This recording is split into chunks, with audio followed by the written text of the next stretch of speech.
Hi friends, welcome to my channel. ఈరోజు నేను ఒక కుకింగ్ వీడియో చూపిస్తున్నాను. ఇది చికెన్ ములక్కాయ కర్రీ.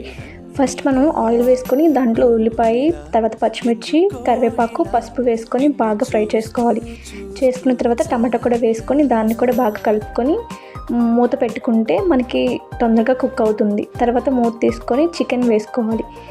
చికెన్ వేసుకొని అందరూ వెంటనే మసాలా వేసుకుంటారు, కానీ మసాలా వెంటనే వేసుకుంటే దాంట్లో వాటర్ పోక మసాలా అనేది సరిగ్గా పట్టదు. సో నేను చికెన్ వేసుకున్న తర్వాత లిడ్ క్లోజ్ చేసి అలానే ములక్కాయ కూడా వేసుకొని చికెన్లో వాటర్ అంతా బయటికి వచ్చిన తర్వాత మనకు కావాల్సిన కారం, తర్వాత అలానే నేను రాక్ సాల్ట్ వేసుకున్నాను. దానివల్ల టేస్ట్ అనేది ఇంకొంచెం ఇంక్రీజ్ అవుతుంది.